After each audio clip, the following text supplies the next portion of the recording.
Iran में राष्ट्रपति पद के चुनाव में कट्टरपंथी नेता इब्राहिम रईसी ने बड़े अंतर से जीत हासिल की। वो देश के सर्वोच्च नेता आयतुल्ला अली खामेनेई के कट्टर समर्थक और करीबी माने जाते हैं। इब्राहिम रईसी ईरान के शीर्ष न्यायाधीश हैं और अति रूढ़िवादी विचार के शख्सियत माने जाते हैं। उन्हें 2019 में ईरान की न्यायपालिका का प्रमुख नियुक्त किया गया था।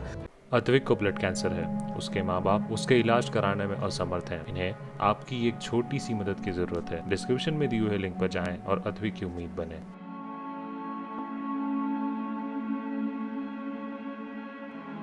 सुप्रीम लीडर के बाद ईरान के राष्ट्रपति देश में दूसरे सर्वोच्च अधिकारी माने जाते हैं। माना जा रहा है कि राष्ट्रपति पद के चुनाव में ईरान के इतिहास में इस बार सबसे कम मतदान हुआ।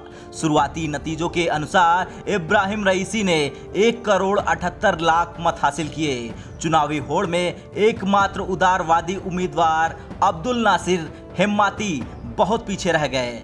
बहरहाल खामेनेई ने इब्राहिम रईसी के सबसे मजबूत प्रतिद्वंदी को अयोग्य करार दे दिया। इसके बाद इब्राहिम रईसी ने ये बड़ी जीत हासिल कर ली। इब्राहिम रईसी के उम्मीदवारों के कारण ईरान में मतदाता वोटिंग के प्रति उदासीन नजर आए और पूर्वी कट्टरपंथी राष्ट्रपति महमूद अहमदीनेजाद सहित कई अन्य लोगों ने चुनाव का बहिष्कार किया। एसोसिएटेड प्रेस के मुताबिक ईरान के गृह मंत्रालय में चुनाव मुख्यालय में प्रमुख जमाल ओर्फ ने बताया कि शुरुआती नतीजों में पूर्वी revolutionary guard commander Mohsin Rezaei ने 33 लाख वोट हासिल किए और हेम्माती को 24 लाख वोट मिले। एक अन्य उम्मीदवार आमिर हुसैन हाशमी को 10 लाख वोट मिले।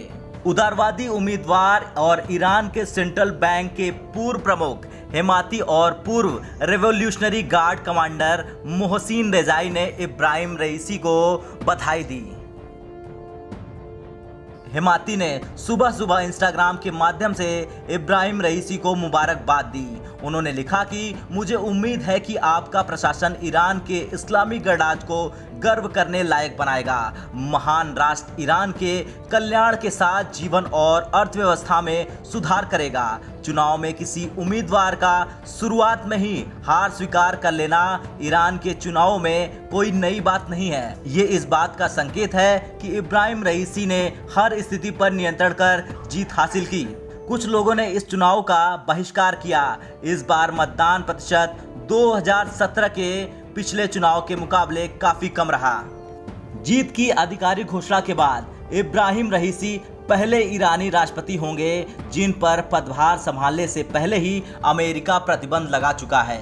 उन पर यह प्रतिबंध 1988 में राजनीतिक कैदियों की सामूहिक हत्या के लिए और अंतर्राष्ट्रीय स्तर पर आलोचना झेलने वाली ईरानी न्यायपालिका के मुखिया के तौर पर लगाया गया था। इब्राहिम रईसी की जीत से ईरान सरकार पर कट्टरपंथियों की पकड़ और मजबूत होगी और ये ऐसे समय हो रहा जब परमाणु समझौतों को बचाने के लिए ईरान के साथ विश्व शक्तियों की वियना में बातचीत चल रही है। ईरान फिलहाल यूरेनियम का बड़े स्तर पर संवर्धन कर रहा। परमाणु कार्यक्रम को लेकर अमेरिका और इजराइल के साथ ईरान का काफी तनाव बढ़ा हुआ है। ब्यूरो रिपोर्ट, भारत तक।